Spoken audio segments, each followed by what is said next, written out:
In 1954, we awakened something. There's nuclear tests in the Pacific. Not tests. They were trying to kill it. Welcome to Now Playing Podcast's retrospective series covering the legendary entertainment MonsterVerse films. The return of an ancient and forgotten superspecies. Godzilla, the Mutos, Kong. Hosted by Jakob. Good thing he's on our side. Stuart. He's not part of the natural order. And Arnie. None of us have ever faced a situation quite like this one. This podcast will contain detailed plot spoilers and mild language. You have no idea what's coming, and it is going to send us back to the Stone Age. Listener discretion is advised. You have everything you need? Good. Let's get started. Today, we're discussing Godzilla x Kong, The New Empire. Is that how you say it? Godzilla times Kong? No, it's X. Come on. You're not down with, young crossover culture. You got to mix things up, bring two things together that are cool. You got to put that X in there. Starring a giant CGI ape, a giant CGI lizard. This is an animated feature, basically. And scattered among there is Rebecca Hall, Brian Tyree Henry, Dan Stevens, Kaylee Hottle, directed by Adam Wingard. Wakey wakey, everyone. This is Arnie, co-host of Now Playing. And Stuart. Hey, and this is the co-host with an Ace Ventura hippy dippy 6 cents, Jakob. Love that line, because I was actually calling Trapper Ace Ventura in my notes because I didn't catch his name early on. He's the only one whose name they say 10 times. Everyone else, all these humans, I never got their names. I think they said Bernie once. They say Gia a lot. But there are less humans this time. I want to point out we are back at the MonsterVerse. This is MonsterVerse number 5. It's been going for a decade since that Godzilla. And who remembers those films? Does the Aaron Taylor Johnson one count? Does anyone even remember Aaron Taylor Johnson? Maybe that got him James Bond. We don't know.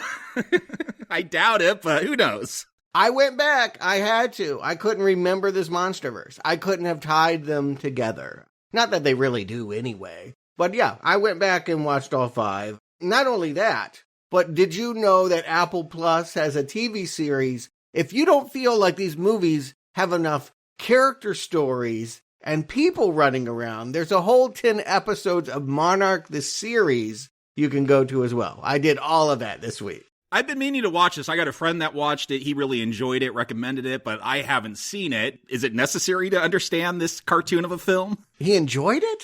Yeah. What did he enjoy about it? I don't know. I didn't want to get into spoilers, but he really liked it, and he enjoys Godzilla, so I guess anything Godzilla is a plus. So do I. And Godzilla's not in it. He has 2 scenes in the entire 10 hours. Obviously, they're not going to have the budget to do what the movies do. And yes, you're going to have to rely on character actors. They try to do this 2 timeline thing. We're going to see the creation of Monarch in the 50s, and they're going to have one character played by Wyatt Russell in that storyline. And then his dad, Kurt Russell, plays him in the later years when he gets some kids together, and they're all trying to solve this mystery that I did not care about.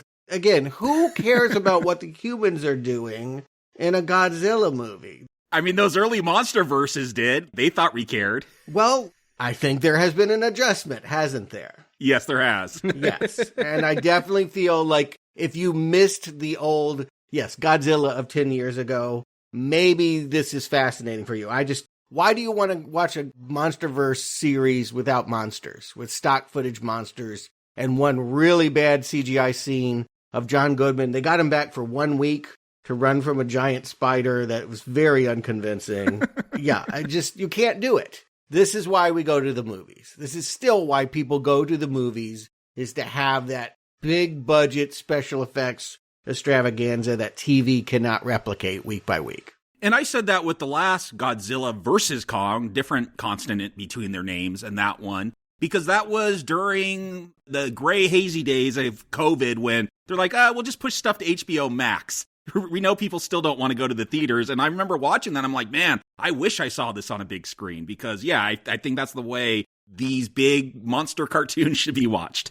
And I did not remember almost anything about Godzilla vs. Kong, and I think it's because I did watch it at home on HBO Max, and I just don't think that watching at home created the deep memories that watching in a theater does, because I had to go back and rewatch that one. I'm like, I know they fought, and I know they fought to a standstill, and they teamed up against something, but I couldn't even remember Mechagodzilla was in it. I think I was the biggest fan of that one anyway. My question is, maybe for you, Stuart, because you rewatched everything plus Monarch, I don't remember there being like titans just everywhere on Earth sleeping. Was that established in the movies, or was that in Monarch they established that? Nah, I mean, it's more or less, I mean, we only care about 2, maybe 3, but yes, Godzilla King of Monsters is the one that was really monster crazy. Almost every other scene was something Rodan or something waking up.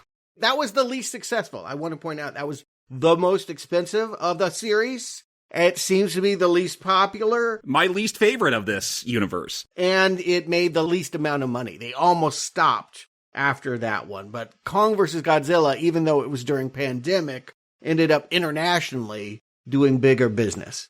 Since we're looking back at the previous movies, which one had Mothra? Was that King of Monsters? I can't remember Mothra. Yeah, I remember Mothra showed up. She died in that, right? I guess that's why she's in an egg again? Yes. She is born at the beginning of King of Monsters, and she gives her life. Oh, so she was good in that one as well. Yes. She's the, token female, I feel like is how she's sold. The queen of monsters, I hear it billed. But, something else has happened for Godzilla since that time. That's worth bringing up, even though it may not be in universe. He won an Oscar. Godzilla may be more popular than he ever has. The guy in the rubber suit that kicks over the train set won an Oscar for Best Visual Effects. That had to be a honorary Oscar, right? Because the movie's great, but the best visual effects of an entire year, it didn't have a lot of visual effects. It was a cheap movie. I think it only cost $12 million, a fraction of what these MonsterVerse movies did. But yeah, what I would say about it, we'll maybe one day review it, I'll get deeper into my thoughts. But yeah, I really liked it. I was really surprised by it. It is the only one where I feel like the weight of the human story is worthy of the time. It's the only one where I'm not waiting for the Godzilla to come back on screen and get these people off. It actually found a storyline that dramatically works in parallel to Godzilla. And that's what MonsterVerse tried to do and just, again, hasn't been able to find that. One thing I note about this one coming back is no Millie Bobby Brown, no Alexander Skarsgård. Yeah, people that I don't remember. A large cast of characters of fairly recognizable names. Yeah, Millie Bobby Brown, I know who that is, but I don't miss her. Right, yeah. They have just decided it's a cost-cutting thing. This is the cheapest Godzilla MonsterVerse movie that they have made by about $40 million. And I have to believe some of that is we're just not going to have all those people. Who cared about the people? When I rewatched Godzilla vs. Kong, my opinion of it went down. I gave it 4 stars on Letterboxd back in 2021, and that's a really high review coming from me. That means I really liked the film. And watching it a second time, or maybe it was a third, I don't remember how often I watched it in 21, but watching it again this time, I was just really put off by the human stuff. I'm like, there's way too much human stuff. I don't care about Millie Bobby Brown. I like Alexander Skarsgård from True Blood, but I didn't think he was very good in that movie, and they just focused way too much on the humans when I wanted to focus more on the monsters. I'd still recommend Godzilla vs. Kong, but it was a much weaker experience for me here. So when I saw that they were cutting down on the human characters for this one, the opening credits, there's like 5 names as far as human actors go, and I'm like, yes, I don't want all of that.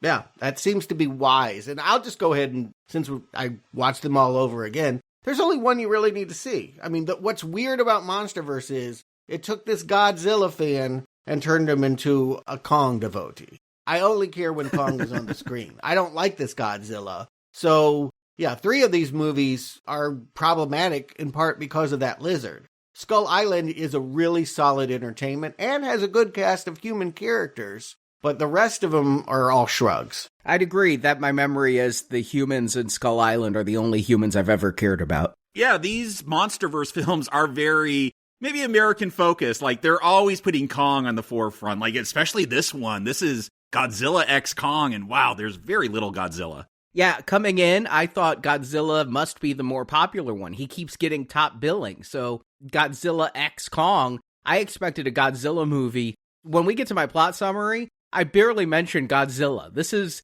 Kong featuring Godzilla, like a remix. Yeah, and I think some of that is we just relate more to apes, right? They're closer to us as a species, and just something about the performance, he feels more human. And yeah, you can do more with him. Maybe you can have Godzilla have a family and show personality. I mean, I definitely think that he can be funny when I think about certain incarnations of the character in the past, in the Japanese movies. But in this series, he's almost devoid of personality. He's the threat. Usually he is the scary thing. Because they chose to play Godzilla scary, yeah, they have to go to Kong for all the drama. And that's not so bad. Again, I really did like Skull Island.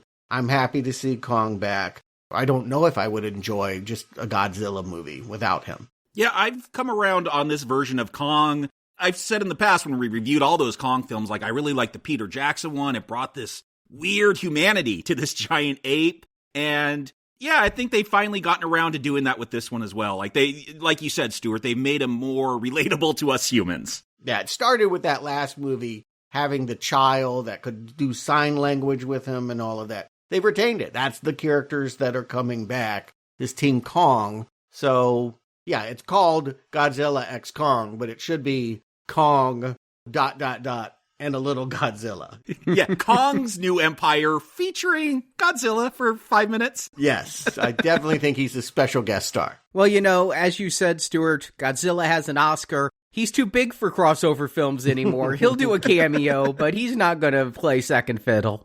How'd you guys see this? I decided to go big, obviously IMAX, but one time a day, they also air it in 3D. So I saw this movie with the glasses on. I didn't know they still did 3D. Me either. That's why I did it. Yeah, I had a chance to see this in 3D, and my wife's eyes don't do 3D very well, so I ended up not seeing it. My preferred time would have been 3D, because that would have been 6 o'clock on a Friday, so I'd have been done by 9 o'clock or so. I went to see this at the Alamo again on the big show screen with the laser projection and the big screen and everything, and sold out show again. I don't know if these movies are just really big hits down here in Texas, or if I just need to understand if I'm going on a Friday night to the new movie of the week, it's going to be sold out at Alamo, because Ghostbusters was sold out too. But every seat was full of people excited, getting their Godzilla versus Kong pint glasses that Alamo was selling, and they sold out of pint glasses. It almost led to a riot pre-movie. Yeah, that has more to do with alcohol than Kong versus Godzilla, I think. And I don't even know how to predict theater audiences anymore. Friday truly was Good Friday because I had it off of work. So I'm like, I'm going to go to the first viewing of this. Just have that theater to myself, be able to enjoy this, maybe even be able to pull out my phone to take some notes, because who's going to be there Friday morning at 11:45 in this 300-seat theater? It was like halfway full. I was shocked. I guess LA Unified is out this week as well as next week, so there's a lot of families there, which surprised me. I guess they wanted those matinee prices. I'm like, isn't this sold out later? It was not, so I guess people just wanted that matinee deal if they had their kids home from school. But I was surprised. It was, like I said, a bunch of people in there, over 100. Yeah, mostly families. I'd say a third full. And yeah, I do think that this is wisely, this series has started to target a child audience. You know, it feels less weighty, less characters, more simplistic in all ways. It is targeting kids, and that was who was there. Oh my God, it is such a soft PG-13. I had to check to see if it was PG. This had a 13 after it? Wow, I'm shocked. Yeah, because all the blood in this is green or yellow or... Yeah. Okay. Yeah, I guess there are some gross moments. We can talk about it. Arnie, why don't you give us a very simple plot? It's been a few years since the events of the last movie, and we see Kong has spent that time exploring Hollow-Earth, trying to find more of his kind to no avail. We also see at the start of this movie that King Kong has a toothache. Desperate for some Ambisol, Kong goes up to the Earth's surface. Kong has been monitored this whole time by a Monarch observing station, led by Dr. Eileen Andrews, played by Rebecca Hall. she calls in Titan veterinarian Trapper, played by Dan Stevens, who's able to do a tooth extraction and replacement on the giant ape. Happy with his new grill, Kong goes back to Hollow Earth. Down there, a sinkhole reveals a new, unexplored area of Hollow Earth. Going down, Kong meets and defeats a group of giant apes, but befriends a young ape that Wikipedia tells me is named Suko. Yeah, I don't know where you got that name when I saw it in the notes. I know, that Wikipedia, and I don't know why they know that. Yeah, I read another article that was like, we list all the Titans in the Godzilla x Kong movie, and they just called him Baby Kong, which is what I put in my notes. I had a lot of BK, not for Burger King, but Baby Kong. But Wikipedia tells me he's Suko. Suko leads Kong to an entire tribe of giant apes led by the Skar King. Kong and Skar battle for dominance, and it seems Kong will win, so Skar calls out a Titan the king ape keeps in captivity, an ice-breathing giant monster named Shimo. Skar uses a crystal to control this Titan, and Kong is no match for both Skar and Shimo, so he's forced to retreat with severe frostbite on one arm. Meanwhile, Kong had been followed into this new area of Hollow Earth by the film's few human characters. Dr. Andrews and Trapper went down, accompanied by Andrews' daughter Gia, played by Kaylee Hottle, and conspiracy podcaster Bernie, played by Brian Tyree Henry. Gia had been having psychic visions tied to this new area of Hollow Earth, and following her visions, the humans find a secret temple. In that temple live the last survivors of the Iwi tribe, thought to have gone extinct on Skull Island with Gia, the last surviving Iwi. The injured Kong returns to the humans, and Trapper has an idea to help Kong's frozen arm. Monarch had been prototyping Titan armor to make Kong stronger to defeat future threats, and it just so happens that the one piece built was a right arm exoskeleton, the exact arm that Kong got hurt. Now fitted with this new arm, Kong is stronger than ever. Gia, using sign language, tells Kong they need help, so Kong goes to the surface to bring Godzilla to Hollow Earth to help fight Skar and Shimo. And yes, Godzilla is in this movie. He spends 3/4 of it cameoing as he randomly attacks cities and other titans powering up. Godzilla has picked up on the same psychic waves Gia did and knew Skar and Shimo were going to try to conquer the surface world, so Godzilla has been eating nuclear power plants and such to become stronger. When Kong comes to the surface, first Godzilla fights the ape, but then Mothra appears. Mothra was freed from the Iwi temple by Gia, and Mothra's presence quells the fight in Godzilla, and Godzilla x Kong go to Hollow Earth to fight Skar x Shimo.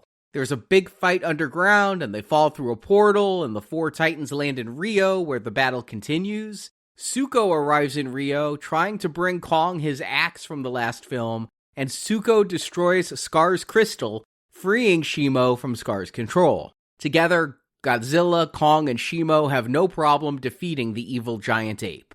This threat abated, Godzilla goes to Rome to sleep, Mothra goes back to wherever she came from, Kong and Suko, along with Shimo, go back to the tribe of apes where he is now the alpha, and credits roll. As we get started, this is kind of what I was asking for. I know when we covered Transformers, I had similar thoughts. Why don't we just have movies where the actual title characters are the stars? And I didn't know whether it was because that's just too expensive of a movie, we can't do that, or we paid a lot of money for these actors to be in it. But this movie has, again, I wanted to stress, it's transitioning to the idea that we're just going to spend a lot of time with Kong, starting right here at the beginning with him hunting and being hunted by some wolf monsters. This has to be not just an idea of shifting the movies to these new characters, but when I looked at the box office for Godzilla vs. Kong, its international box office was huge. That movie made almost $500 million.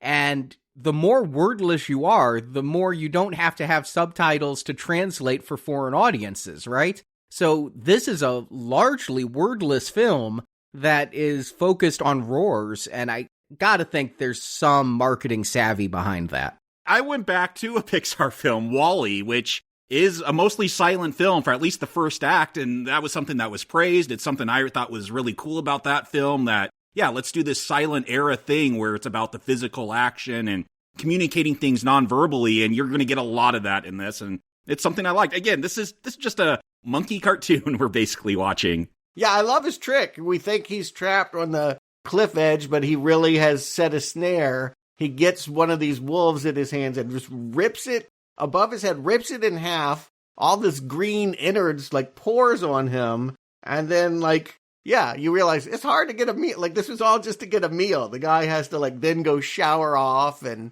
try to fight a lizard to eat these remnants. But I had to laugh as he's eating the remnants and he bites on a bone and pulls it back. And I'm like, are you telling me Kong has a cavity? Are you really telling me Kong needs dental work? That's what I love about this opening. It's just Kong's got it rough. There's some animal that steals his food after that big fight, and then that toothache. I'm like, it's tough being the king. And lonely. I mean, more to the point, we were told at the end of the last movie, he's finally home, but home is full of predators and prey. There is no other ape. And so that is what this movie is going to resolve for him. I think it gets said. We have an interspersed TED Talk with our main human character, Eileen, and I think I hear her say to somebody in an interview that Kong is forever looking for a family he will not find. And this is all happening before the opening titles. The opening titles come, and we get the same titles we got from the last movie where everything's redacted by Monarch, and they do the lines, and like I say, not a lot of opening credits, not a lot of names to put in there. And we're going to cut over to our other big monster, Godzilla, who's also having a creature attack. Can I tell you how much I enjoy watching him curl up like a baby inside the Coliseum? Best part of the film, Stuart. I agree. I loved it at the end when he went back to the Coliseum to crawl up to sleep in there. Just put a live streaming can on Sleeping Godzilla in the Coliseum. I will watch that for hours a day. It reminded me of my dog curling up on a puppy bed. I just absolutely loved that myself. And again, it brings back to my point that this Godzilla doesn't have any cute moments. They have chosen, since the 2014 movie, to make him menacing and all aggro all the time. So when we get a moment like this, it's just delightful that we can see another side to him. But yes, he is taking care of, again, thank you, Wikipedia, Scylla, this giant crab monster that explodes in yellow goo when hit with fire breath. But then we're going to be introduced to people. We have to. There's a Monarch observation post in Hollow Earth watching Kong, which is what we're going to be doing for most of the movie, watching Kong, not watching Godzilla. Yeah. At first, I think I'm writing down names. I need to know these scientists. No, they'll all be dead after this scene. They're just here to be watching a spirograph and something is spiking. And help me out with this plot point. Not that I want to spend too much time on the plot, but everything about this sound and the spiking whatever is just the iwi people saying, help us. Yeah, you guys are going to have to explain a lot of this stuff later when we get into gravity. I don't know what's going on, but my basic rudimentary understanding is that, yes, these iwi people are scraping on some triangle-shaped crystals, and that's sending out triangle-shaped sound waves that this girl is having psychic visions of, Gia. If the writers understood what's going on, they're doing better than I am, but they're doing a piss-poor job of communicating it. Because, yes, we're told later on these signals were the iwi calling for help. How do the iwi call for help? I think psychically. I don't think they're scraping on anything. I think it's their psychic powers causing these waves. There's a lot of moving, giant crystals or something at the end of this. I don't know what's happening. And who are they calling specifically? They want Gia?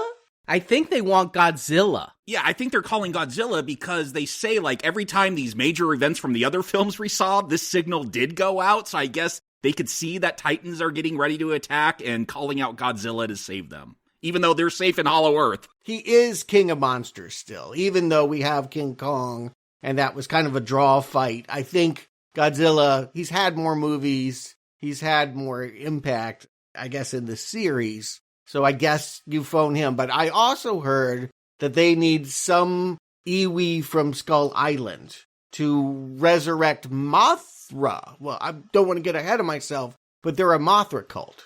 Yeah, they get to that later on. Only an iwi from Skull Island can bring back Mothra. But what are the iwi in Hollow Earth afraid of that they're sending out this signal? Are they afraid of Skar? That's what I just said. They're safe in Hollow Earth. Why are they warning the surface world? Why do they care?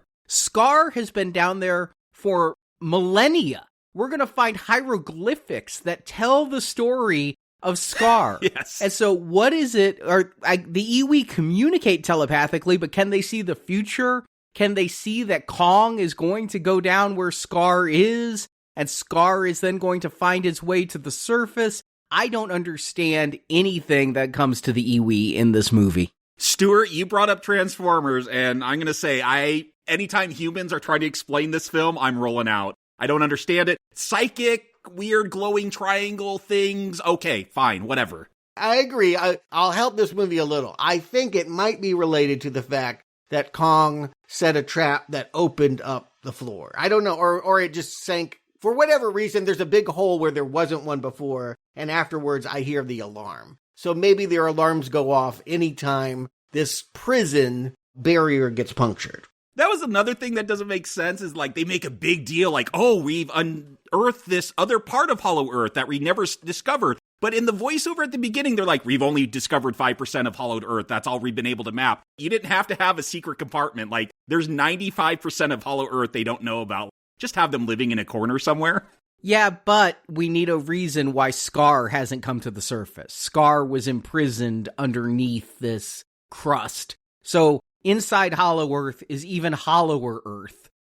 And that's where Skar has been. It's the Hollow Earth of Hollow Earth. Where does Hollow Earth get its sunlight? This is a total aside, but when watching Godzilla vs. Kong, I got really bothered that there's daylight in Hollow Earth. When there's mountains on both sides, you look up in the sky, there's no sun, there's just more mountains, yeah. What I hear is, while it looks like its own universe with its own rules that don't apply to the surface world, it's all connected. So maybe they have sun because we have sun? I don't know. I look forward to reading the science. And yet Skar is going to make a big deal when he gets to the surface to be blinded by the sun. I guess our sun is just way brighter. By the time that light gets to the Hollow Earth, it's been really diffused. But anyway, let us talk about these human characters. There are less of them now. They've retained Gia, which I actually kind of rolled my eyes at last time. I thought, oh, what a silly conceit. But I actually think it is helpful to have a child connected. You want to make the main character a child. You really do want to put it on that level. Or at least if you're making a movie of this sophistication, you want to make Gia your star. It would have been really funny to me if they brought back Eileen and didn't bring back Gia after Gia was such an important part of Eileen's life last time, if she just was gone. But I didn't re-listen to our last podcast, but I do think the last movie was the absolute worst take your daughter to work day ever because that was so dangerous for Gia. And here, we're going to have a better reason for Gia to come along. First of all, Gia is 3 years older, and she looks like some puberty has hit. She's much taller. She comes across as more mature than she did in the last film. And it's less eye-rolling for me that she is going to be in the rest of this movie. But we've seen this before, right? She has a seizure in class and starts drawing pyramids. This is every cliche from every movie when somebody's having psychic visions forced upon them. She's got The Shining. Yeah, it's her people. A line gets dropped that she hasn't integrated well. I don't know how much time has passed between the last movie and this one, but yeah, obviously she's older. I'm presuming years. They say years, that's it. Yeah, she doesn't have friends. I think even her schoolwork is starting to dip, but maybe that's because they're sending out alarm signals that are causing her to have seizures. Yeah, she's drawing mountains all over them. Yes, exactly. Her tests are covered with spirograph dots that are corresponding with the information that is coming up from Hollow Earth. It will be her foster mom, Eileen, that sees the connection. But to the average teacher, she just looks like a problem student that isn't fitting in here at the Barbados Academy. And so, again, if there's a theme to this movie, it's a simple one. People that feel out of step with their world are going to forge a family. Yeah, Kong is lonely at the beginning. They're going to set up very early that Gia and Eileen, mother and daughter issues. Who is her family? That's going to be the big theme at the end. Who is she going to decide to stay with? It's very Pixar Disney young child themes. It's not even Pixar, because Pixar... It's modern Pixar. You might be talking about some of their lesser efforts. Elemental. It's on that level. When I think of a good Pixar movie, it's way heads and tails above this. I think you're right, Arnie. You're really tapping into what's going on here. We want to make this so simple that you don't even have to hear the dialogue. And that's why it just plays. You could take away all of the mother-daughter talking, and again, she's signing, so I guess you're reading a little bit. You have to be literate, maybe. But if you can't, if you're not missing anything. You understand what it is. Mom is worried about her daughter, so worried she's going to consult a, paranoid podcaster. This is the most unbelievable thing in the movie. Giant apes, giant atomic lizards, I'll roll with all of it. But Eileen decides to go to Bernie for help? That is truly an unbelievable leap. You know what, though? The guy sitting next to me in the theater, every time Brian Tyree Henry spoke, this guy next to me chuckled. And he loved Brian Tyree Henry. So I guess whatever machinations and leaps of logic you have to go through to bring back comic relief, you go through to bring back this character who did nothing but basically shout in the last movie exclamations and fear to do it again. Was I sitting next to you, Arnie? Because I feel like, Bernie was the times I was chuckling throughout this film, or thought about laughing at least. I recognized that he was the comic relief, and it was kind of working on me. Like, I thought the most unbelievable thing is he's this podcaster that no one believes, like he saw all these things. I'm like, Alex Jones is very popular. Your conspiracy podcast would be doing fine. Yeah, and it's also worth pointing out, last movie, he wasn't in Team Kong. He was on Team Godzilla. He was hanging out with Millie Bobby Brown. And so he doesn't even know this woman. They're meeting each other. I think maybe in the Hong Kong climax, they might have seen each other across the room as buildings were collapsing. But for the most part, they don't have a relationship. There's no reason to bring him along, other than I guess he's cheap, right? He's cheap and he's funny. And Alexander Skarsgård wasn't very funny or very good in the part. Let's find a new equivalent for him. Dan Stevens, squint and they look about the same. Yeah, I couldn't remember if Dan Stevens was in the last one or not. You get another character, I'm just kind of smiling every time he uses that Aussie accent. Yeah, Dan Stevens is an actor who I've seen in stuff. He's been working for years, but I don't really know this guy from anything, so he just is Trapper for me. The Guest. Watch The Guest. Yeah, The Guest was great, and I stopped watching Downton Abbey after he died. He was in the good years of that show. But here he is, coming in as an old boyfriend of Eileen's who has become a Titan veterinarian, which has to be a very niche job that may not pay very well unless you're just on the Monarch payroll. I think it's the opposite. It's so specialized that if you got to get a dentist, you're going to pay this guy whatever he asks, right? He's got to bring in a flying rig and hook up a pulley system and yank this thing out, make a metal version of the tooth to put in. They don't even show us all of it, but they show him having fun. They set it to I Gotcha by Greenflow. Yeah, you like this guy just because he enjoys his work so much. Sometimes they have these dumb characters and they want to, I was afraid that because he was kind of, at least seemingly not very intelligent, that would be a lot of sparring between him and Eileen. That's normally how it's played. And instead, they know each other from college. They had some kind of flirtation. They're not necessarily going to hook up again because we don't know if we want to ask this guy back for the sequel. But I like that he fits in here the way that he does. He's silly, he's fun, and he doesn't create any problems for anyone. So come along.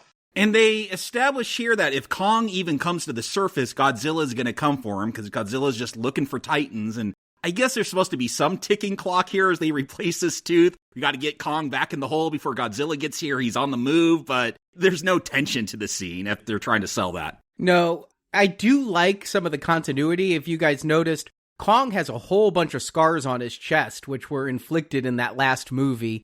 So they have that constant reminder that Godzilla really did kick Kong's ass in certain ways. Of course, neither one really wins because they teamed up against Mechagodzilla, but Godzilla seemed like the more powerful Titan in that fight. And so that does give a little bit of a ticking clock.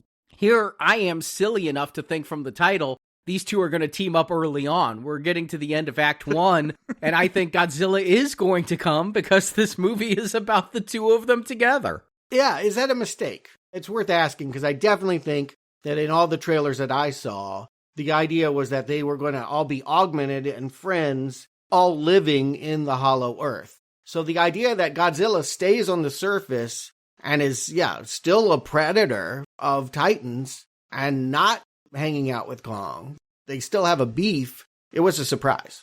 I mean, I figured because this was a Godzilla-Kong film, whatever that consonant is between their names, that they got to fight at least once, and I thought that would happen end of the first act, beginning of the second act, and not in the third act. Yeah, here. You could do it right here, that he comes for him while he's got under anesthesia for the tooth and all of that.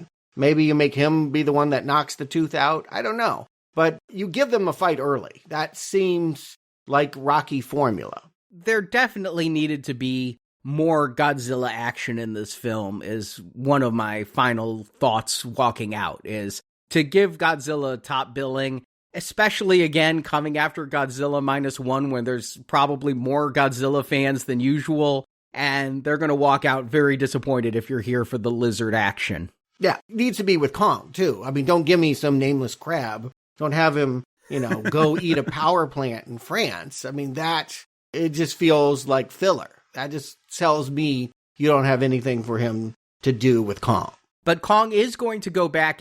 Our 5 human characters. There's one we didn't mention, a pilot who doesn't really matter. I don't even know the pilot's name. He's going to get eaten very quick. And can we talk about the needle drops in this film? Because Trapper is going to play Twilight Zone by Golden Earring. Later on, we're going to get some Kiss. We're going to get some Loverboy. What is up with the soundtrack of this movie?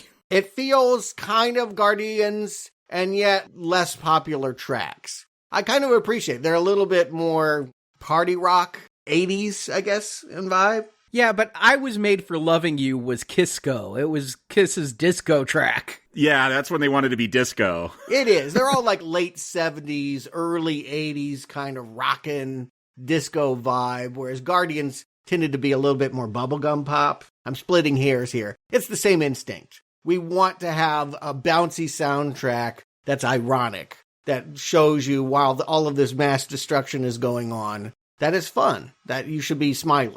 And that was not the instinct of Godzilla 2014. I want to just remind you how far we've come since they set up this universe. This is still directed by the guy that did the movie last time. And I think they're not ever going back to Gareth Edwards. They're not trying to do scary Godzilla films. Yeah, now that Kong is here, there's no way to make it as foreboding.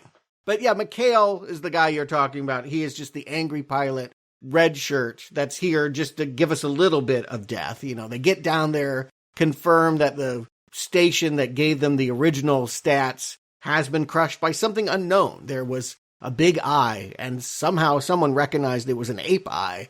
I thought we'd get some other kind of creature. I didn't realize it was going to be like an evil King Kong villain. Oh, I saw that trailer. I knew there was a baby Kong, which led me to believe there would be other Kongs as well. I just found this weird because, we see this station get destroyed by something early on, but then when this crew gets there, they seem very surprised. Like, they thought they were going to be up and running. They only went there because they saw smoke. It wasn't because they got a distress signal. I thought you would have known about one of your stations going down in Hollowed Earth. And you wouldn't send, the head of the program down there. And a child. Look, I know that we can pick so many nits about this, and yet I have no inclination to do so because of the way that it's being directed, the way the story is being told, and because it is visually very satisfying. If you're going to cut costs, they've spent money in the right way. When we fly into Hollow Earth, I still think it's a grandiose vision. It is good visuals. I can't argue against that. It's not great visuals. It's good visuals. I never suspend disbelief. I always realize what I'm looking at is an artifice. Unlike, say, the Planet of the Apes movie we're going to be reviewing coming up, where they convince me that those are talking apes because they look so damn real with their hair and everything. Here, it's pretty. It would look great if you took a freeze frame and put it on a wall, but it is artificial looking. Yeah, this is not Jurassic Park. Yeah, I could see the CGI lines being drawn onto these animals. Like, it's not the most convincing thing, but it's the right, like you're saying, Stuart, the right instinct to stay in hollowed earth where you're getting weird dinosaurs and weird creatures. That's what I want to see. I got excited when we went to hollowed earth in the last film. So, yeah, it's not the most convincing CG. It's cartoony looking, but it's appropriate for this film. And I feel like we get just enough human drama of, like, mom's worried about daughter, and they're going to find this iwi village, and is she going to want to stay there? If you want to pay attention to that, it's there. But what I appreciate is, for the most part, we're just going to go and stay with Kong. And that this movie is more interested in Kong than the humans or Godzilla is not a problem, because he has always been MonsterVerse's best asset. And we're going to get a pretty long, English-less sequence here as Kong explores that hole that he discovered and, yeah, find those other apes and have a whole interaction with them. It goes on for quite a bit. If we're not going to get Godzilla versus Kong action, we're going to get Kong versus Kong action as they find some other apes and the apes don't like this outsider. And I guess they're not Kongs. They're just all apes. I kept calling them all Kongs, but they're just giant apes that live underground. Yeah, Kong looks like a gorilla. Some of these look like chimpanzees. Skar kind of looks like a gibbon. He has very long limbs. So they've gone with different designs for these other apes. Yeah, but I figure you make this little Suko with his big old eyes, they're going to play into the cute. This is something that could definitely have gone wrong. Now that Gia's a little too old for it, we want to give him a little child companion that's going to look at him with these big, sad eyes. By the end of this fight, he is taking that ape and using it as a weapon. He is beating other apes with the little monkey. I could not believe that. I loved that. Suko should be dead from those beatings Kong uses him for.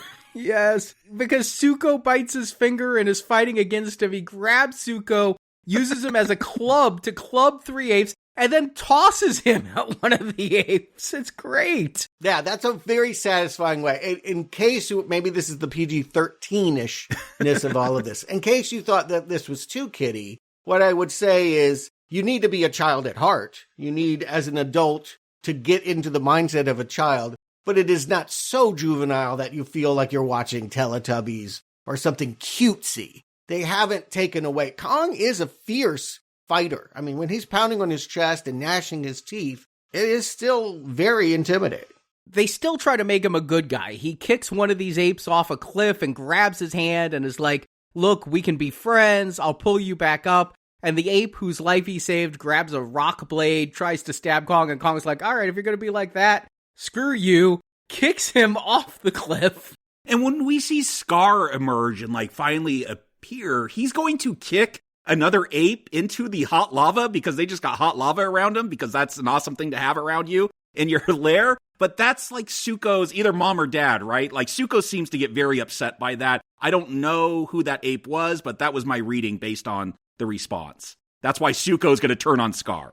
I think what we're to realize is a lot of these apes are aggressive towards Kong just because they're made to be aggressive. We see even Suko, he's got another plot. We have this wordless understanding. Kong is like, take me to where you're from. There's one guy that gets away. He throws a rock and hits him, but he scampers off. You take me to where he's going. Suko leads him to his death. They go to a lake. You can tell from just the expression on his face, is the creature coming yet? I need to get out of here as soon as the sea serpent of this lake emerges. I love that. You just can't trust Suko, and that Suko, even Kong seems a little suspect after Suko did the attack, but Suko leads him to wash off the blood again and take a bath. And then, yeah, this serpent attacks. Suko's out of there, leaving Kong to drown. I like that you can't trust Suko here. When Suko just becomes the buddy, it's less interesting to me than mischievous Suko.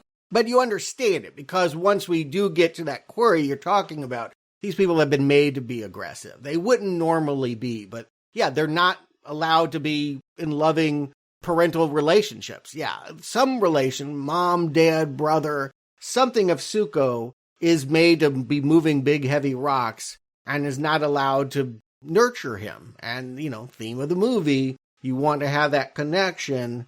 It's why everyone here is so aggressive. They're afraid of the whip.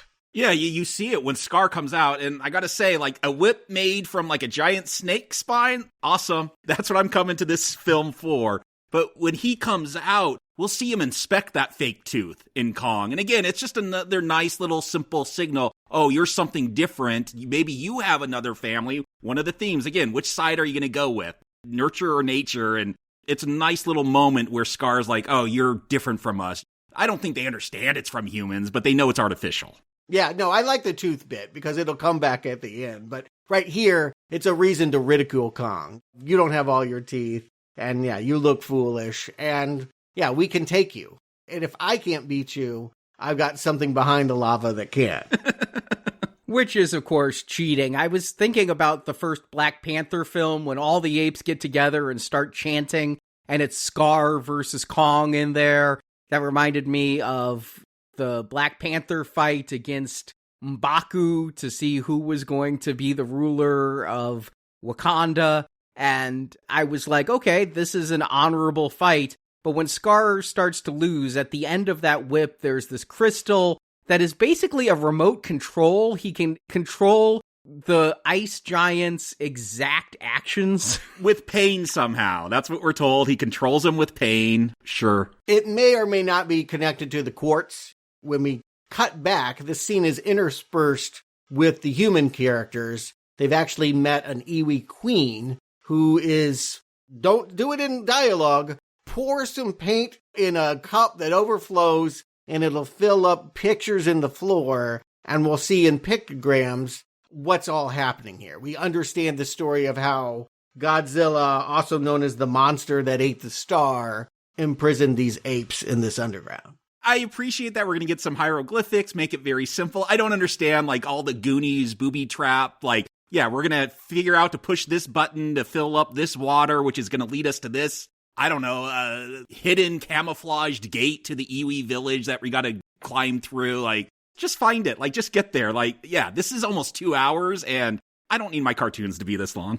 But they do kill off the pilot. I have to laugh because the actor playing the pilot, his last name is Ferns, and he's eaten by a plant. Maybe intentional. Maybe they came up with that on the spot for that reason. Who knows? But yes, he was going to be dead meat. We have to have someone to kill, and they're not going to risk killing a major character. They're not going to take out Brian Tyree Henry. There's no way. Comic relief has a purpose. Yeah, I feel like, again, the one drama that they're giving us is that foster mom fears. She's worried that her daughter didn't have a connection to her world. Now that she's actually found her people, is Eileen going to have a role? Will this child leave her, leave the nest early? Good enough. I feel like the last movies would probably spend about 30 minutes on these conflicts. You watch that Godzilla 2014, and there is so much about Aaron Taylor Johnson being the son of Bryan Cranston and losing his mom. And we just don't need all of that hand-wringing and psychodrama. And I appreciate that there's themes in here, like, show a little ambition to appease us adults. Have some themes, but yeah, don't spend most of the running time on that. Give us a couple of minutes here. I get it. Like, this is about family. This is a Fast and Furious sequel, basically. Who's going to go with who? And, like, they spend the right amount of time on it. It's very simple, to the point. And I appreciate that they get to the themes and that they get to them fast and deal with them with as much seriousness as you should in this film. Yeah, I agree. It's directed well, is what I would say. And I didn't feel that about the last movie. The last movie felt excessively long and weighted by teams of characters. We had a human Kong team. We had a human Godzilla team. It was like an hour before Kong met Godzilla. And here, yeah, we're at the hour mark and we've had several satisfying battles. Does Godzilla need a Godzuki? The one thing you might ask is, if everyone is telling the themes of family, why doesn't Godzilla have a storyline like that? Why doesn't Godzilla have a storyline? Period. I mean, he's got a storyline. He's got a binge on nuclear power. Like, that is his storyline. Where can I find the next hit of nuclear power to suck up? He can understand the warning to know that he has to be tougher than he's ever been in order to fight Skar King. And Stuart, you talk about satisfying battles, but Godzilla doesn't even get that when he destroys the French nuclear power plant, we come to that in the middle of it. He's already destroyed the nuclear power plant and he's just feeding on it. Then he's going to go kill a Titan called Tiamat. And that fight is so brief. And one atomic blast we don't even see. And Tiamat floats up to the top of the water in chunks. I'm like, this could have been a really cool Godzilla battle, but they're not going to give us that. Yeah, and what's crazy is then he's just going to sleep in whatever that Titan's name is, like sleep in their nest? I don't know, wherever it gets that solar energy, and he's just going to suck up all that solar energy until the climax of this film. Like, it's so bizarre when he just shows up in Gibraltar later on. Like, I'm like, oh, I guess he woke up. You're just not going to show us that. He's just there. Yeah, he saw Barbie last year and decided to go pink. Yes. Yeah, I like that touch. I will say this, as much as I want to be in Hollow Earth, it is a big facet of any Godzilla movie that he destroys cities. And so that's, I guess, what he's giving you. We've seen him walk through cities that don't normally be attacked. Go to France, you expect him to knock over the Eiffel Tower. They don't go there. They go to like wine country and a nuclear power plant and yeah, the Arctic Circle. They have a nameless, anonymous crew of a submarine that would probably be played by actors we know if they had 50 more in the budget.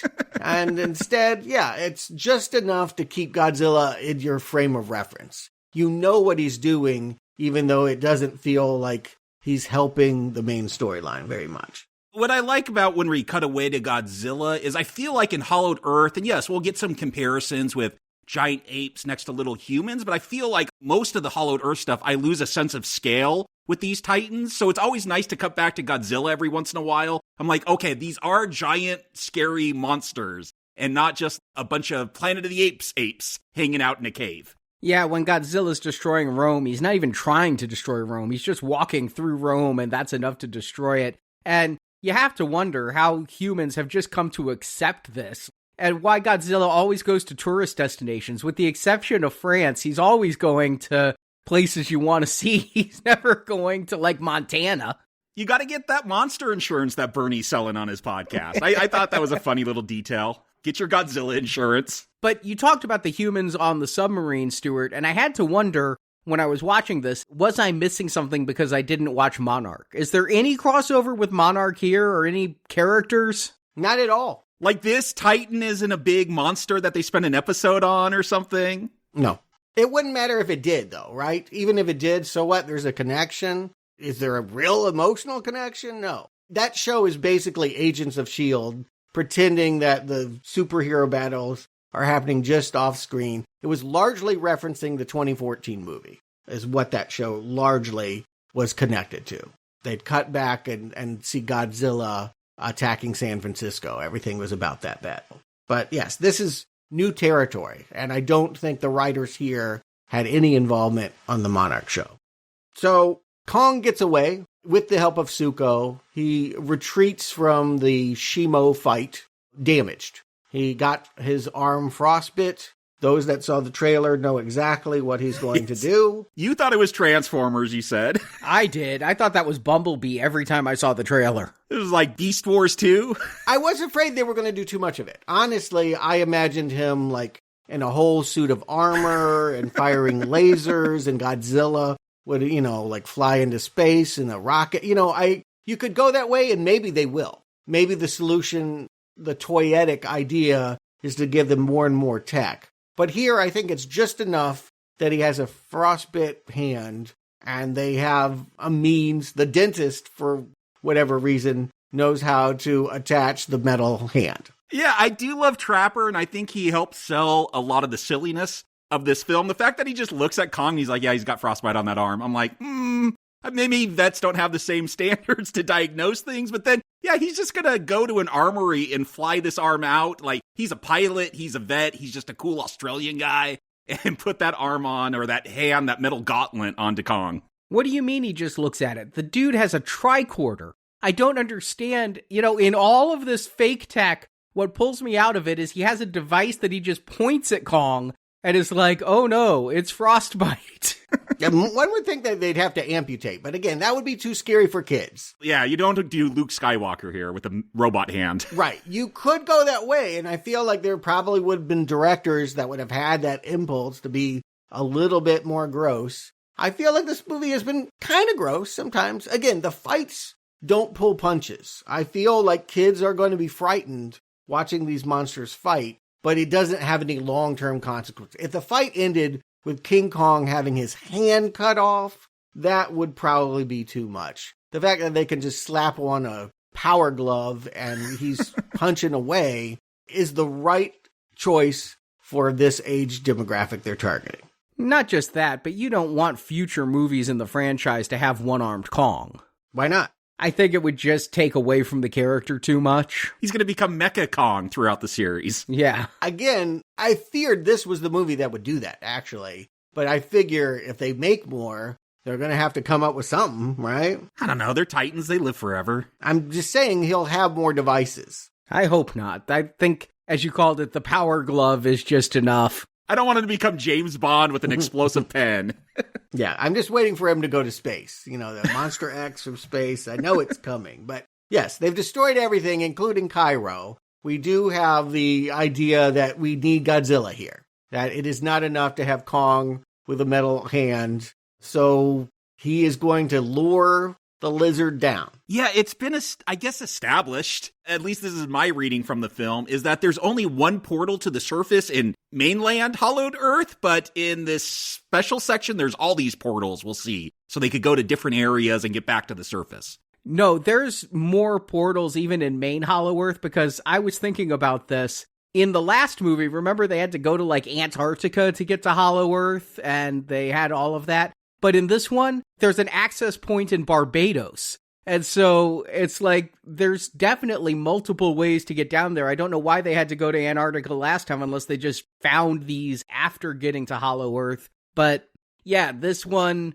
pops up in Cairo. We get Kong versus Godzilla finally, even though this is not the Kong versus Godzilla. This is the Kong x Godzilla movie, Godzilla x Kong.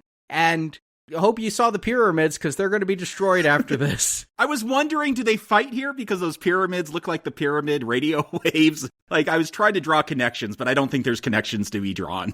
I think that's you got the connection. It's that simple? Yeah, there are crystal pyramids down below, and so where can we go where there are pyramids above? And again, it is a feature of any kaiju movie that you want to see recognizable landmarks destroyed by the monsters. Yeah, they made this big deal about Hollowed Earth and Earth like being connected. Like there's some connection. I don't ever see that, but that's how I took these pyramids. And yeah, I just do want to see them destroyed. Like if you're going to have giant monsters, break the really famous stuff that humans have built that's large. And because we want Gia to be the main human character, we're going to establish that she has the power. For whatever reason, I guess she was on Skull Island, and that makes her more special than even the Iwi Queen. She can awaken Mothra. This is a temple devoted to Mothra, but nobody has the power to do that until she arrives, and so she can fly in with the moth and sit on the Sphinx and act as referee, basically, while these guys fight. I really hoped she was going to become like the Mothra twins, if you remember them from the old Toho movies that were singing and things. I love the Mothra lore, yeah. They were in briefly. There was a reference to them in the last movie, but they don't emerge, though. They haven't used them. Again, why not? Maybe it's considered too silly. Did you see this movie? Yeah. No, they should definitely have little girls in a clamshell singing. That should happen. But Mothra is going to come up and referee the fight or get them to squash the beef by roaring at them and take Gia with her. Gia is going to get right in Godzilla's face, which doesn't seem like a smart choice, but because Mothra is there, Gia is safe. And now we're going to get my favorite image of the film. Godzilla and Kong are going to team up, go to Hollow Earth. King Kong is going to ride Godzilla, and I love it. Yeah, because you've established that Skar is riding that ice-breathing dragon. I'm like, oh, cool. And then, yeah, you get that similarity with Skar and that ice monster chasing towards them. And then, yeah, Kong jumps onto Godzilla. and like they jump and the two apes attack each other, the two lizards attack each other. Like cool cartoon drawings. Like I'm loving this. I am a kid at this point and this is fun. It's all about the battles. Let's just be really clear. If you don't want to see destruction on a massive scale, there is nothing here for you. This has all been about team-ups and what can happen when, certain monsters fight each other or when a human gets the ingenuity. I think at one point, Dan Stevens, he's like, I've got an idea for getting new recruits, and they were flying earlier with some fake pterodactyl things, and he brings them into there. That shoot electricity. Yeah, why not? This is the point. And if you don't like that, I don't know that there is anything here for you. Yeah, because here's the thing. There's all this talk about gravity and manipulating it. I don't understand any of that. But when gravity's being manipulated and they're jumping on rocks and floating and all that's I'm like, this is great. I don't understand how we got here, but I'm loving the action. I agree. I can't follow any of the whys, and that is a problem for me. I don't want to come off as a lover of this movie. I think I've been very positive, but the lack of coherence around what I'm seeing, the lack of a coherent why is bugging the hell out of me. And yet, I would say, and it probably has to do with the editing choices, the direction, it doesn't have basiness. It doesn't feel so scattered that I'm screaming, stop, slow down, and tell me what's going on. I'm more or less riding the ride and getting what's going on. And when I don't understand something like two pyramids on, ceiling and floor coming together to create zero gravity, well, I get why they're doing it. But they want this to be fun, and that's fun watching kaiju float around in zero gravity punching each other.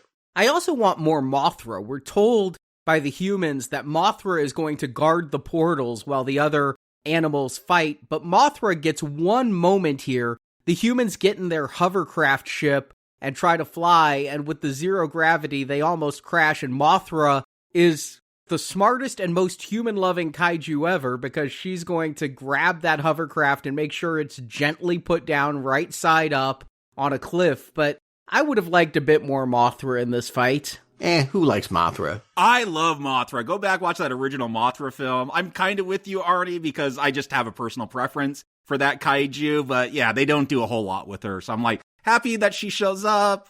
She doesn't get into the fight. She doesn't get to turn into worms like in those original ones that spit webs out at Godzilla. None of that fun stuff happens. My other question for you guys, is Skar a bad enough villain for this movie? I mean, I knew just coming into this movie that it would be Godzilla and Kong versus some new enemy. And I thought this new enemy would have to be so powerful that that's why it took the two to team up. Skar, just because he has Shimo, does not seem like the worthwhile adversary for this. I'm enjoying the fight, but this feels like it should be the middle of the movie fight, not the climactic battle at the end. Well, they change locations and go to Rio. That's why it's climactic. We've been told Shimo created the Ice Age and now is going to do it again by blasting hot Rio into a frozen empire. Wait, is this Frozen Empire? Yeah, right. I know. We just covered. Is that the new Empire? It's the Frozen one? I think they do a better job than, Garaka or whatever. Yeah, I agree. I did see the similarities as I'm watching this. I'm I like this more.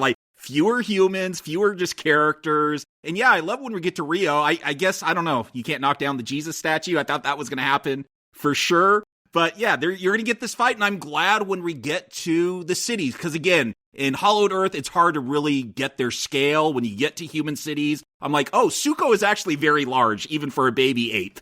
Yeah, you don't knock down the Jesus statue on Good Friday. I mean, come on. I would, but I have questionable taste. Yeah, I agree. Yeah, it's not what a Hollywood film is going to put out on Easter weekend. Not unless it gets rebuilt 3 days later. But to answer your question, Arnie, I think what they do, it's not that they need two against one. It's they each have a foe. We have an evil Kong for Kong, and we have, what are they called? A guardian. Anything that's a lizard that's fire-breathing, I think it's called a guardian. So it's a evil Godzilla versus Godzilla. And so it's supposed to be evenly matched in that way. And it's almost two different movies, two different battles. We don't have the same feeling about Shimo because she's under mind control. I guess the difference is as soon as that crystal gets crushed by Suko, we see them as an ally. Because Shimo doesn't die, right? Shimo just goes back to Shimo's cave. Yeah, Shimo isn't a bad guy. Shimo is just being controlled through that pain, and Suko saves Shimo, and now Shimo is actually the one who's going to go after Skar. Yeah, I love this resolution. After he knocks out his tooth, which is very satisfying, Kong's like, "You gonna laugh at my tooth? I'm gonna knock your tooth out." Yes, I love that. Then, yeah, Shimo, I think, deserves the kill shot. You've enslaved me for all of this time. I'm going to give you my Arctic Blast. And then Kong is just going to take that and shatter it. Like, that's his cool finishing move. I agree with you. I don't feel like this villain is particularly scary. It isn't intimidating. I mean, I didn't know who it was coming in there. And usually they go to classic characters. We've had Ghidra or something like that. We've seen Mechagodzilla. They could go into that zone and pull out another one. But I don't know who Shimo is, and not very scary, and works better as the friendly thing they're riding home than as a big bad. And I just feel this movie lacks stakes. Yes, I know Shimo breathes into the air and blocks out the sun in Rio. I got that it was doing that too, but what's the repercussions of that? It snows over that part of the ocean. It made that cloud. Yeah, it didn't feel like this was the super climactic battle that Godzilla had to save us from and team up with his enemy in order to defeat. It wasn't the enemy of my enemy is my friend or any of that. It was just Mothra had us hug it out, and now we're going to fight these two. It was a fun fight. I'm not going to completely diss it. I'm just going to say it wasn't as big as I hoped. Yeah, and so what I would say is, if you're a studio executive, let's play that game, and your director is asking you, we need to make this fight bigger. We want to have them hop through portals and freeze all the major cities all over the world, but it's going to cost you $20 million more. Do you do it? I mean, I was surprised because I sat through all these credits. I think I was the first one to see this. So, like, that person always has to let everyone else know if there's mid-credits or post-credit scenes. So I sat through all these credits, and there's a lot of location shooting. Like, I couldn't believe all the different units. Gibraltar, they went there. I'm like, oh, I thought that was a CGI shot of Godzilla standing on a rock. Like, it seems like they traveled around to film a lot of this stuff. Yeah, could you have done this in the studio so you could have saved that money for a bigger climax? But my point is, you could go all over the Earth and make it global stakes. You could have the whole Earth turning into an ice age, which is, I think, what we're supposed to get in Microcosm in Rio. When we see the tidal wave turns frozen and all that, we're to understand that eventually that will get to us. But because this is a modestly budgeted movie, again, $130 million. For this kind of film is not a lot. Yeah, it's about $50 million cheaper than anything we've seen before. Yes, they could have gone bigger, but you get the point. I don't know that I would have had way more excitement having seen more visuals and more flash. You know, this movie is pretty modest as an entertainment. So they could have gone bigger. Without a doubt, Arnie, they could have gone bigger. I don't know that I would have cared anymore. But yeah, Skar gets shattered and Godzilla returns to the Coliseum for that cute visual, whereas Kong goes back to Hollow Earth where he's riding Shimo and Suko is on his shoulder, which is again a cute image. I love Suko. Suko just is a very cute baby Kong. Cute, but also ferocious, and done in parallel, it should be said, with Gia. Gia makes that choice to be with Eileen, so we're to understand both adoptive families are going to live apart, but probably call each other should a sequel be necessary. So Jakob, Stuart, do you recommend Godzilla x Kong, The New Empire? Jakob. You know, I went to this one by myself. No one really wanted to go see this one with me, so I go and see it, and then I just text my wife. I'm like, hey, headed home, movie's over. And she goes, how was it? I'm like, frivolous fun. I hope I remember all the plot points by the time we do the podcast, because I feel like that is this film. You'll enjoy it, I think, watching big apes and lizards fight each other, and then good luck recalling it, because it doesn't matter, but it's entertaining. Yes, there's nothing deep here. There's some themes about family to make this feel like something, like a movie should have themes, but you come to see Godzilla x Kong, so Kong could ride Godzilla to fight another giant ape riding an ice dragon. Like, does that sound cool to you? Then yes, this movie is a recommend. There's nothing here revolutionary. And you know what? We do have serious Godzilla films. If this sounds too frivolous for you, go see Godzilla -1. Go see Shin Godzilla about bureaucracy. Like, that's the great thing about Godzilla, that they've shown you could do different things with this creature. And I do think if you watch the Toho era of Godzilla, the first 20 or so films, they get into this territory pretty fast, and I enjoy all those. This is a version of Godzilla. I'm saying Godzilla. This is mostly a Kong film, but of a kaiju film. Like, yeah, you could have a silly, kid-centric kaiju film, and it still works. This one works for me because of the fun visuals, all the monster stuff. Reduce the humans. Yeah, show me that monsters just growling at each other, but like debating politics, like in their minds or something, with Skar and Godzilla and Suko and the hot lava. All, like, I really enjoyed those sequences just for being something different and trying to lean into the monster side of the MonsterVerse. So again, not a very important movie. You probably won't remember it the next day after you see it, but it's entertaining. Like, if you want to go see it, yeah, go see this one. It's a real mild recommend, but I had a good time during a lot of the cartoonish action sequences throughout. Compared to how you've been during the show, I'm surprised it's a mild recommend. You seemed pretty up on the monster action. Yeah, that's a thing, but it's still like a silly movie, and I got really bored during parts when I didn't understand like all the gravity. I'm like, okay, just get back to the fighting. I don't know why you're saying all this stuff. It doesn't make sense. Stuart. Yeah, as the adult me, the math doesn't work out. You can take Kong, I'm taking it as a multiplication sign. You can take Kong and multiply him with Godzilla to get a new empire that isn't worth half of Godzilla -1. But in terms of addition, this is a good addition to MonsterVerse. They have made the right choices. They have improved this series. They have made the installment that feels closest to the kind of Godzilla movie I saw and loved when I was 10 years old. That's what I'm saying. Those early Godzilla films, this feels like that. Yeah, if 10-year-old me saw that 2014 Godzilla, I would not have the same affection for Godzilla that I do having watched those ones from the 60s. And we reviewed that Kong versus Godzilla from the 60s. This is very much in that spirit. And I think that's what you want to do. You want to make it simple. Just make it simple. Don't weigh things down with the large cast of human characters and their boring, sad problems. Give us one family with a simple problem that can be solved by titans beating each other. And yes, it's an uneven fight. I will say that Kong remains their star player. I like the hand augmentation. They didn't do too much with that, but they've given him the kid now that could have been too cutesy. And Suko is cute, but like he's also throwing him around at certain points. Bad parenting. I don't feel like this is so cutesy that you can't enjoy this as an adult. You just have to be in the mindset that you're doing something juvenile.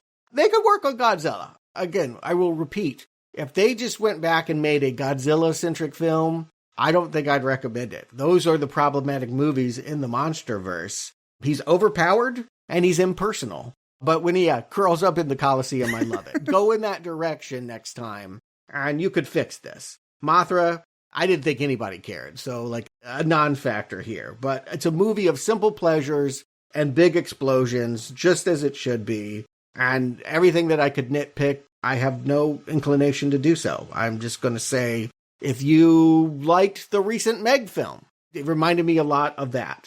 It's that kind of movie. It's a mild recommend.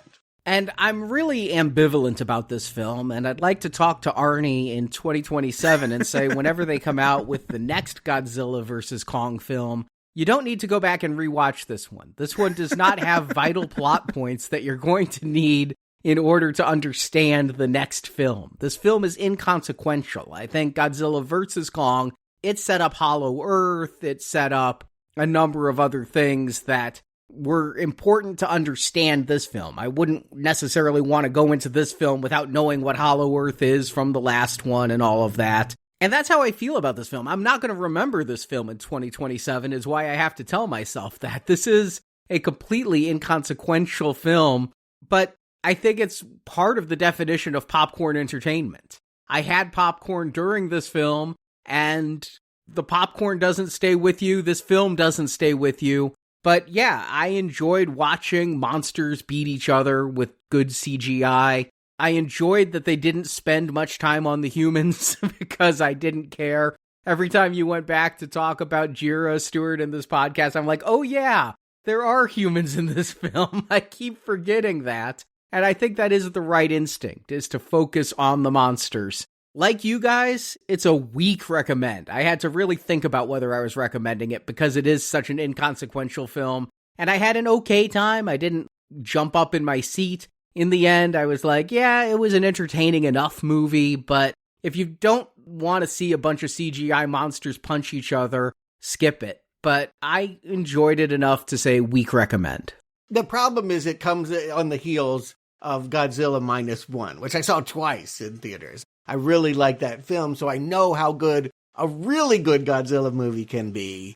And so to watch this, yeah, it's a mild experience, but it should be discounted. Again, I had an affection for Godzilla as a child because he made 30 films that all feel like this and are all forgettable. I don't even remember the names and who he fought, but I remember the good vibes. And this movie has good vibes. Yeah, he teams up like a Power Ranger that could grow to kaiju size in one of those films. They're crazy. Look, I can enjoy Adam West as Batman and Christian Bale as Batman as directed by Christopher Nolan. Very different Batmans. I can enjoy those. And I do feel like Godzilla can work a similar way. I've liked him in serious Godzilla films and very silly ones as well. And he works both times. Yeah, so maybe it's not such a mild recommend. It's just I'm ambivalent about MonsterVerse. You're just coming off of -1. That's the truth is, I'm also really cold on this whole MonsterVerse. Every time they come out with another one, I'm like, really? There's only one I like.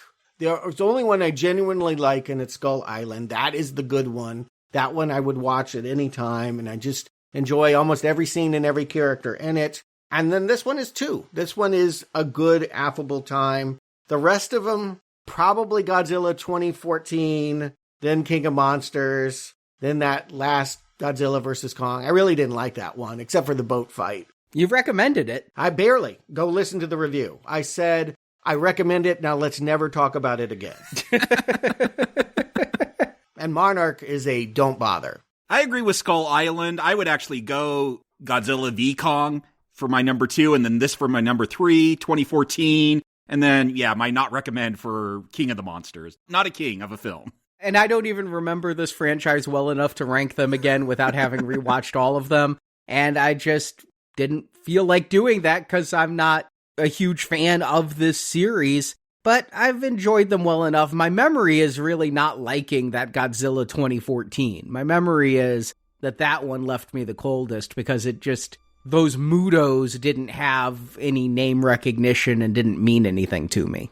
What I can say about all of them is they do have great battles. There are great poster shots in all of them. If you're there just for the fighting, they're probably all worth seeing. Just have the fast forward button at hand. Whenever a human comes on the screen, fast forward. Those dramas really do weigh down those Godzilla movies. And here, again, pare it down, make it simple. No one misses Millie Bobby Brown. Nobody misses Alexander Skarsgård in this movie. Didn't even remember him. Right, exactly. The people that matter are here, and they're all monsters. And they give good performances, and their drama is enough. But if you do want human drama in Japan, then maybe you should join us this Friday. April patrons are going to be treated to one of the most successful anime films of all time called Your Name. Animated humans, but humans nonetheless. Right. In time for this whole solar eclipse. I didn't plan it this way, but weirdly enough, we're having a cosmic event not unlike the movie. I hope it goes better for me. Yeah, it's going to be bad if it ends up like this movie. Although some fun gender bending before we get there. Yes. And then next week, you guys start a race towards Furiosa with some car race carnage. I can't believe how long this franchise is. I was like, yeah, let's throw Death Race in with a whole bunch of car movies, but Death Race is 6 car movies. And that will pretty much take us all the way straight to the end of May, where we are going to get some Mad Max. It's kind of like a Mad Max universe, so to speak. It'll tide you over while you wait for Furiosa. Done with a fraction of the budget, I should say. But yeah, this first one, you'll be surprised. It's got Kill Bill and an early performance by Sylvester Stallone in it. So check it out. And Martin Kove if you're a Cobra Kai fan. Yeah, you will be able to recognize throughout the series special individuals. And yeah, hopefully there's some good surprises along the way. So race back to nowplayingpodcast.com next Tuesday for that review. Thank you for listening to this review. We really appreciate you guys tuning in and your patronage so that you can listen to Your Name this Friday. And Jakob, Stuart, thank you for joining me. Until next time, long live the king.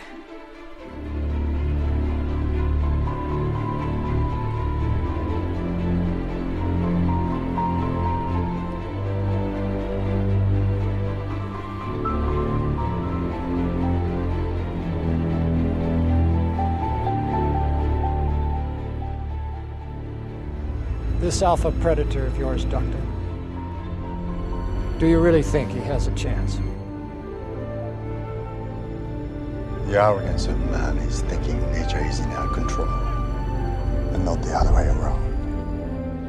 Thank you for listening to this episode of Now Playing, and we hope you've enjoyed the show. Long live the king. Want more reviews like this one? In the archives section of NowPlayingPodcast.com, you'll find more than 1,000 in-depth movie reviews for every installment in the world's biggest film franchises, including the Marvel Cinematic Universe, Star Wars, Spider-Man, Batman, X-Men, James Bond, Middle-earth, Jurassic Park, Fast and Furious, and Transformers. And come back to NowPlayingPodcast.com next Tuesday for another all-new movie review podcast. You are gonna come back to me. Need more Now Playing? Subscribe to our In Focus weekly newsletter for exclusive digital download giveaways, celebrity interviews, behind-the-scenes insights, and more. Sign up through the subscribe page on our website and get it delivered to your inbox every Friday. Why would they want just this one when they've got the keys to your entire magic kingdom of horrors back here? Support from listeners like you help keep Now Playing operating. Come on, you're scaring me. You can find a link to donate using PayPal at the bottom of our website, NowPlayingPodcast.com. You still gonna be here tomorrow? Now Playing Podcast is produced by Arnie Carvalho. Look, this is what I do. This is my job. Associate produced by Jason Latham. Is my jaw supposed to drop? Now Playing is edited by Santiago and Arnie. Sleep or no sleep, I'm not missing this. Now Playing credits read by Brock. You ain't hear him, Griffin? Now Playing is not affiliated with the makers of this film. The movie and its characters are the property and trademark of its producing companies, and no infringement is intended. What are you talking about? What does that mean? The opinions expressed in Now Playing are those of the individual hosts and may not reflect the opinion of Venganza Media, Incorporated. You're lying. Because what's really happening is that you're hiding something out there. I'm right, aren't I? Now Playing is a Venganza Media production, copyright 2024, and no part of this show may be reproduced, repurposed, or redistributed without the written permission of Venganza Media, Incorporated. All rights reserved. Go home to your family. Keep them safe. Whatever it takes. Whatever it takes.